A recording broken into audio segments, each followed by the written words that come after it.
good evening. Ira Epstein of Linn Associates with your financial market wrap-up. And this is for Thursday, the 12th of November, 2020 at 7:10 p.m. Central Time. My days are getting longer, not shorter. I see that. And believe me, I am working my butt off here. All right, we have a serious issue. Chicago has gone into a voluntary lockdown for 30 days. The run in the stores has begun on the toilet paper, on paper goods, on sanitizers. They've already put limits as to what you can buy. It is just like it was in many of the stores back in the February through April period. My wife was just at Costco and she told me that you can't even get into the parking lot. The lines are insane and the shelves are emptying. So we are in the thralls of it. We're shutting down the city. If this doesn't work, we go into a mandatory lockdown just the way we did before. And remember, it's winter here, so it's not the same where the kids are going to the park and people are walking all over. You know, you're in 30-degree weather already. Things change. As for the restaurant business, wow. Between the cold weather, what do you say, all the hospitality businesses. Here's the battle that the financial markets are fighting. COVID is here. It's hitting New York, Chicago. It's hit Utah where their hospital system's inundated already. Other states are going to see it. And while we have a vaccine that has not been distributed, has not been approved. There is no way, if you even let it loose in the market next 2 weeks, 3 weeks, okay? How many can you get done? Who does it go to first? Does it stop anything? The answer is no. You don't have to be a genius to see that. We just don't have enough of it, and it takes time for your body to build the immunity to it. I'm not a doctor, but I read pretty well, so that's where you're at. So does the marketplace as a whole, gold, silver, and all, bet on the problem at hand with COVID, which could impact economies in a tremendously bad way? It's already happening in Europe. I just read how they're reviewing and taking down GDP growth in France again, and you'll see it in other countries. Or does the market say, yeah, that'll happen, but with the vaccine, this is the last one of those, and things will get better? I think it plays it both ways. I think that's why you're breaking down in stocks right now, why you're up in some of the metals and the dollar's a little lower. I think the longer-term trader will view any big break on this as a buying opportunity, and the shorter-term trader wants to be bearish on it because it's going to have an impact, and every headline's going to be talking about that. I've given you my scenario. On the S&P, we're up 31 points for the week. We have held very nicely over the 18-week average. Remember, we hadn't even hit that number unless you go back over here when we had a crossover. So that's the very first time we did it, and we went up after that and made new all-time highs.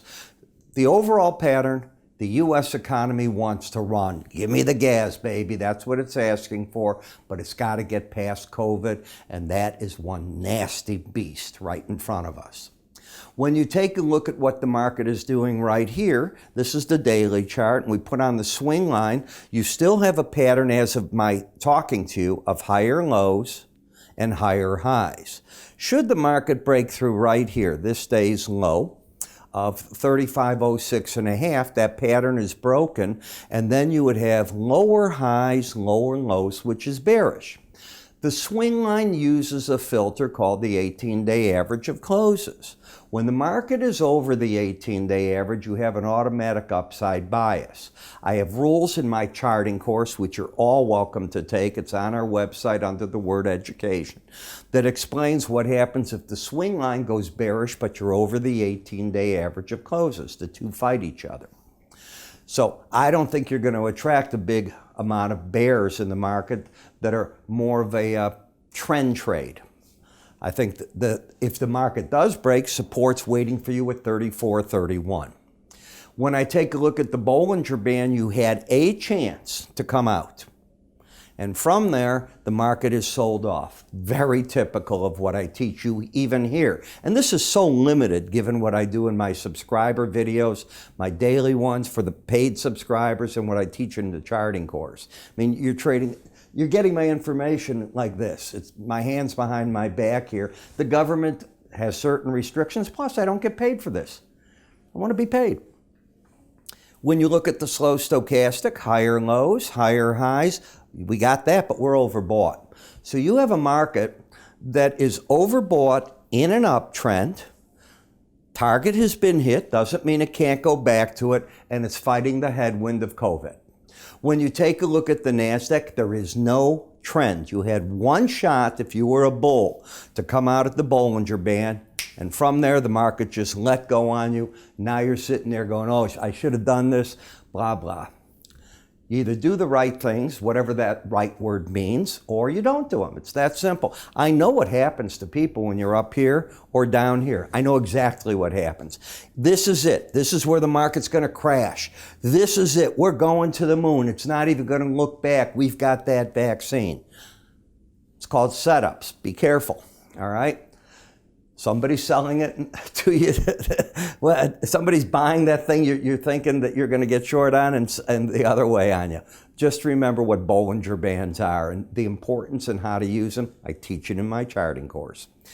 In this market, we actually still have higher lows, higher highs. You haven't taken this out just yet. The low was 28,815, and if we come back to this day, it was 28,781. So you're still over it. Now, if you take these out, the odds favor you're going to the 18-day average.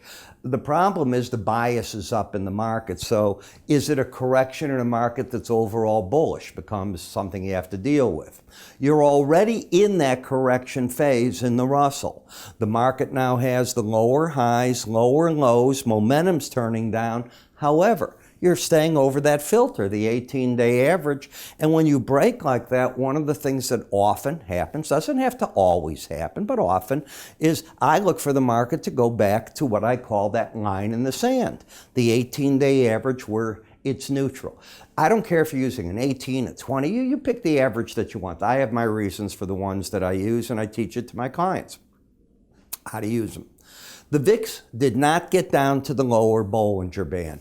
I was saying that I thought that the pros would write puts down here, looking to get back to the 100-day average. It's exactly what I've been saying in my subscriber video. You couldn't make it. So now you're at that target number. In the process, you've got higher lows, higher highs, but you're underneath that 18-day average. So oversold, out of the downtrend, bias down.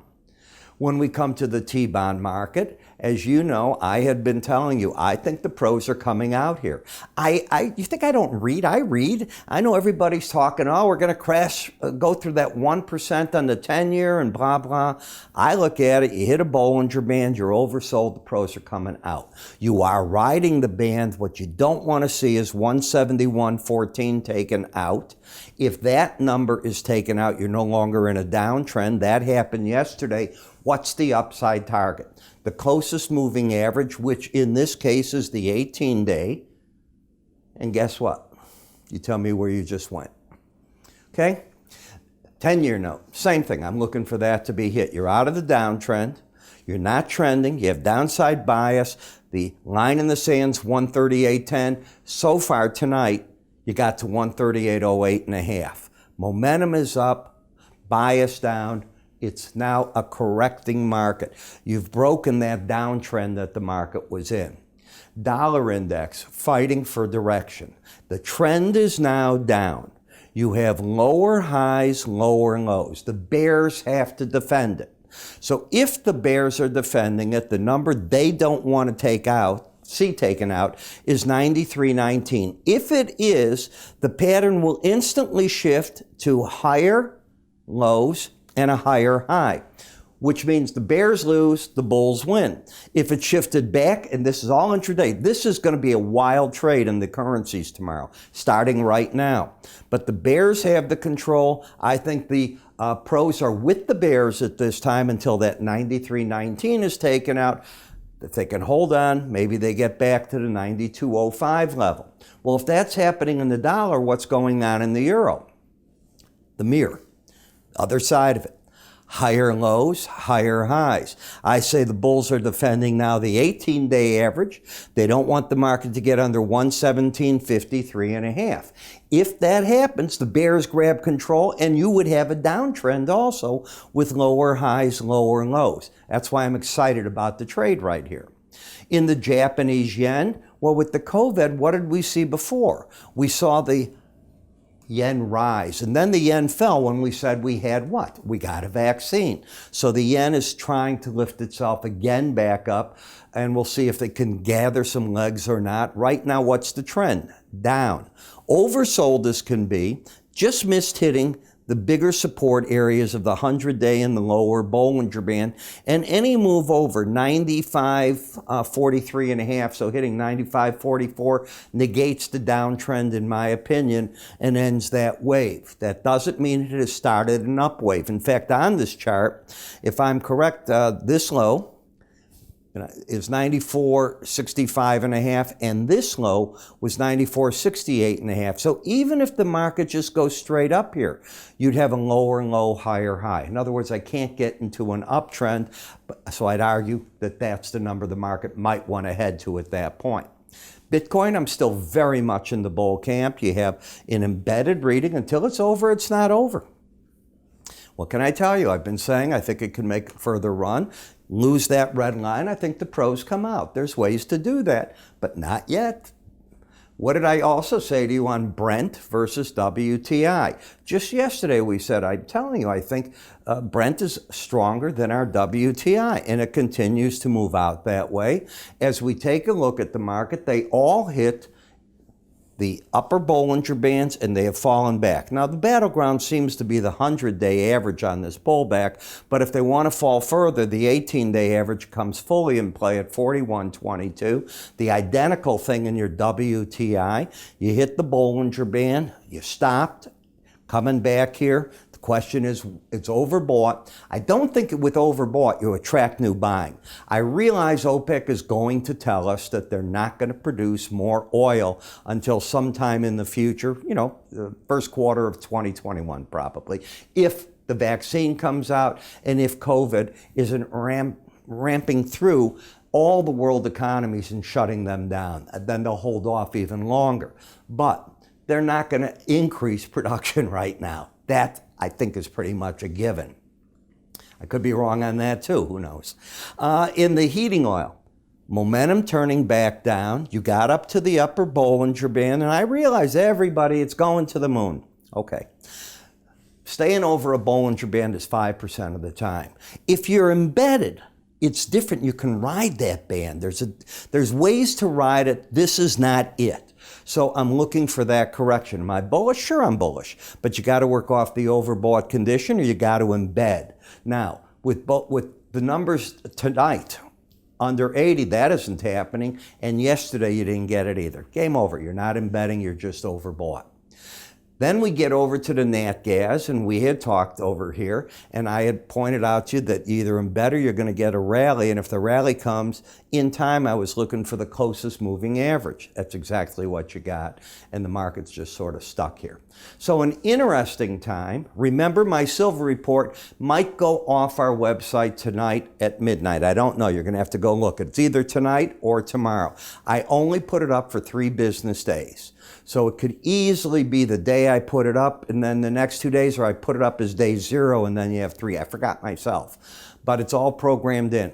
I cover in great detail monthly, weekly, daily charts, the seasonals in the silver market, the price counts as to where we think think of it as swing lines, a hybrid version where you get ideas as to where the market might carry based on a formula that's proprietary to us. We teach you how to apply it on our charting software. So we have a free video series on that as well. And then for the SLV traders, I cover it in detail there for their trade in SLV. Obviously, if you subscribe to my paid subscriber areas, I'm covering this in great detail. I'm all over that market right now. I'm Ira Epstein. You have a good day. I'll see you tomorrow.